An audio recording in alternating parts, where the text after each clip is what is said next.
सृष्टि का कारक हूँ मैं, दृश्यमान जगत का संहारक हूँ मैं, सागर के हलाहल को धारण करने वाला, सृष्टि कल्याण का महानायक हूँ।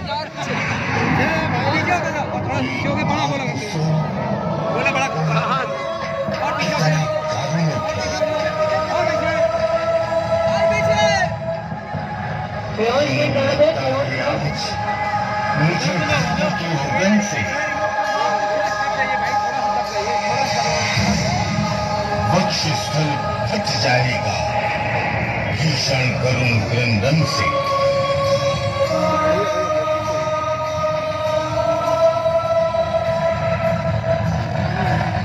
देवऋषि नारद, हिम पर आपको शीघ्र आना, क्यों धरा कर रही रुदन मुझको ये बताना होगा। थोड़ा थोड़ा पीछे हो जाइए, देखिए त्रिशूल है उनके हाथ में, दूर रहिए, थोड़ा सा दूर रहिए, दूर हो जाइए, पीछे हटिए, थोड़ा थोड़ा पीछे हटिए। नारायण नारायण, भक्तों का कष्ट दूर करने वाले कैलाशवासी बाबा भोलेनाथ की जय हो। पधारिए ब्रह्म ऋषि, आसन ग्रहण कीजिए और अपने पृथ्वी लोक भ्रमण का वृत्तांत शीघ्र सुनाइए। नारायण नारायण, हे अनाथों के आप तो यहाँ निर्मल शीतल पवित्र वातावरण में हिम शिखर पर अपना आसन जमाए बैठे हैं और वहाँ पृथ्वी पर परिस्थितियाँ यहाँ से बिल्कुल विपरीत है। क्या आप शाश्वत सत्य कह रहे हैं ब्रह्मपुत्र? क्योंकि मुझे भी कुछ ऐसा ही पूर्वाभास हुआ है। नारायण नारायण, मिथ्या वचन नारद की प्रकृति में नहीं है भोलेनाथ।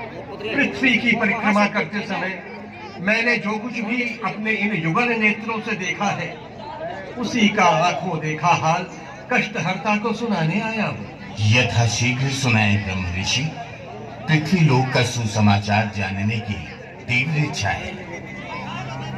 गंगा को धारण करने वाली पृथ्वी तो प्राणियों की कर्मस्थली है, वो साधना की पवित्र भूमि। वहां का जीवन लक्ष्य केवल भौतिक सुखों की प्राप्ति तक ही सीमित नहीं है, अपितु मोक्ष की प्राप्ति में भी सार्थक है। और समय समय पर देवों द्वारा अवतार लिए जाने के कारण संपूर्ण पृथ्वी लोक एक महान तीर्थ का स्थान भी प्राप्त करता है। इतना ही नहीं, प्रयाग जैसे पृथ्वी के कुछ विशेष भूखंडों को तो इतनी महत्ता प्राप्त है कि उसका सेवन करने वाले तीर्थयात्री ईश्वर तुल्य होकर स्वर्ग राज्य के अधिकारी हो जाते हैं। नारायण नारायण, भोलेनाथ, आपके मुखारविंद से पृथ्वी लोक की महत्ता सुनकर मेरा चित्त आनंद से पुलकित विभोर हो गया। किंतु नीलकंठ, पृथ्वी भ्रमण से मेरे हृदय में वज्र के समान एक दीर्घ पीड़ा है। पीड़ा? कैसी पीड़ा ब्रह्म ऋषि नारद जी? निसंकोच कहे। हे भूत भावन, जिस पृथ्वी लोक को आप पवित्र कर्म भूमि और पूज्य स्थली कह रहे हैं, वो आपकी कल्पना से परे मात्र एक भोग स्थली बनकर रह गई है।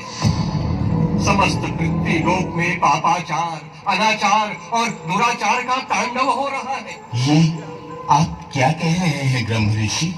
अवधानी, मैं वही कह रहा हूँ जिसे मैंने पृथ्वी की परिक्रमा करते समय देखा, सुना, समझा और अनुभव किया है। किंतु ऐसा कुकृत्य कौन कर रहा है? सृष्टि रचयिता ब्रह्मा जी द्वारा रचा गया सर्वश्रेष्ठ प्राणी मानव।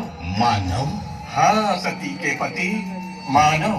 परंतु मानव में तो बुद्धि विवेक का अनुपम भंडार है। कष्ट तो इसी बात का है भोलेनाथ। सृष्टि के रचनाकार ब्रह्मा जी ने जितनी सुंदर, स्वच्छ, विशुद्ध पृथ्वी का निर्माण किया था, आज पृथ्वी वासियों ने उसे उतना ही मैला कुचैला करके बिल्कुल नारकीय बना दिया।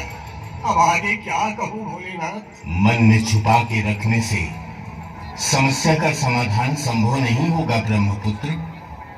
कृपया पृथ्वी लोक का संपूर्ण वृत्तांत विस्तार से सुनाइए। संशय में हूँ बैजनाथ, क्या कहूँ, कहाँ से आरंभ करूँ।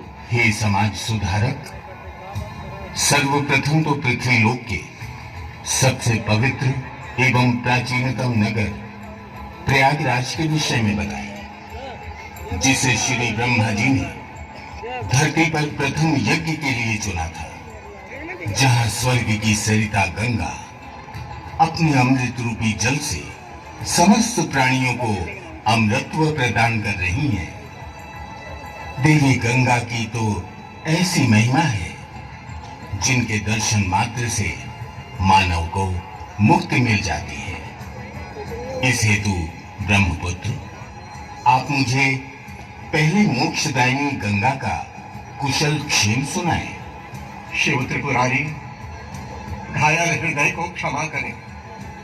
माँ गंगा की कष्टकारी दयनीय स्थिति का बखान कर मैं आपके विशाल हृदय पर कुठाराघात करने का दुस्साहस नहीं कर सकता। यदि मैं ये कहूं कि सृष्टि रक्षा के लिए ये मेरी आज्ञा है, तो विवश होकर उसका पालन करना मेरा धर्म है भोलेनाथ। स्वर्गलोकी की देवी, जिस जीवनदायिनी गंगा के विकराल वेग को अपनी जटाओं में समाहित कर आपने सगल पुत्रों के साथ साथ लोक कल्याण के लिए गंगा को अपनी जटाओं से मुक्त किया था, उसी प्राणदायिनी गंगा का संपूर्ण अस्तित्व भी नष्ट होने वाला है। देवलोक में जो गंगा अपनी धाराओं का सुमधुर गीत सुनाकर देवताओं का मन हर लेती थी, नटखट बेटी की भांति मचलती उछलती और नर्तन करती थी, वो पृथ्वी लोक के दानवों के बीच चीत्कार कर रही है। अपने जीवन की भिक्षा मांग रही है प्रभु, अपने जीवन की पीछे हो जाता नहीं, सामने काहे खड़े, तेरा ही कार। अरे आप हटो सामने, तो इधर आ जाओ ना। की विभत्स दशा का वृत्तांत मेरे हृदय से बताना संभव नहीं है भैरवनाथ। बतिया रहे हो आप स्वयं ही मेरे साथ पृथ्वी लोक पर चलकर उनकी दुर्दशा का प्रत्यक्ष अवलोकन कर ले प्रभु।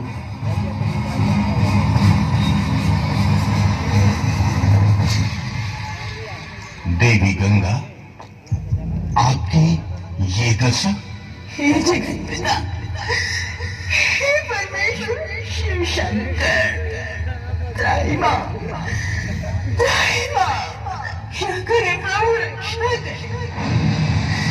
अपने औषधि गुणों से प्राणियों की रक्षा करने वाली पाप नाशनी गंगा के साथ ऐसा घिनौना अपराध करने वाला अपराधी क्षमा के योग्य तो कदापि नहीं हो सकता। कौन है वो नराधम? वही मानो जिसे आपने सृष्टि संपदा की संरक्षण और सुरक्षा के लिए श्रेष्ठ प्राणी की संज्ञा दी थी।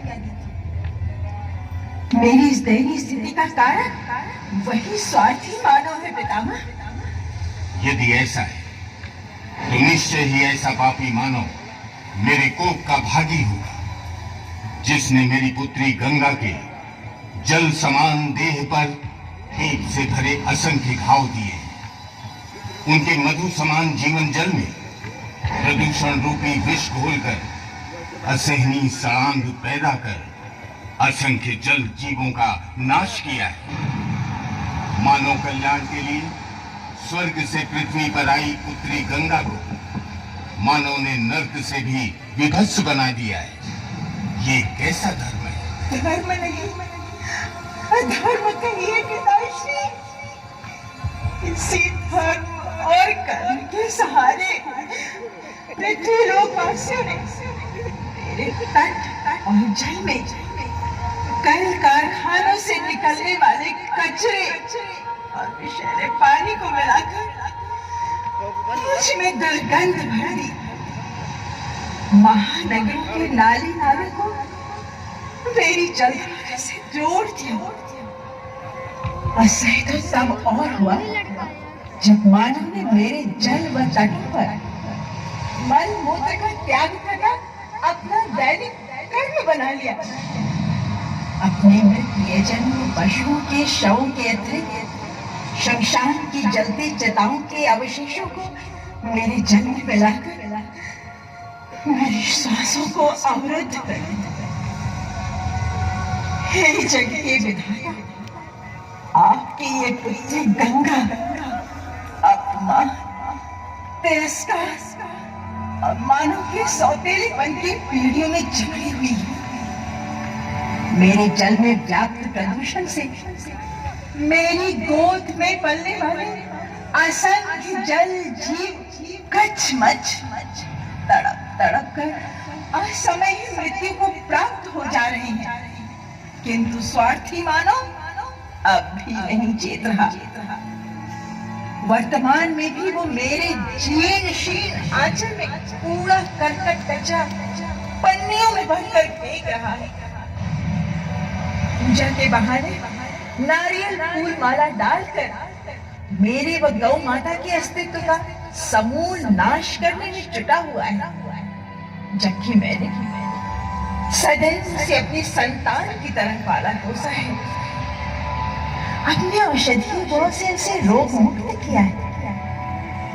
किसानों को सिंचाई के जल के साथ उपजाऊ मिट्टी देकर उनकी उपज बढ़ाने का यत्न किया, फिर भी ना जाने क्यों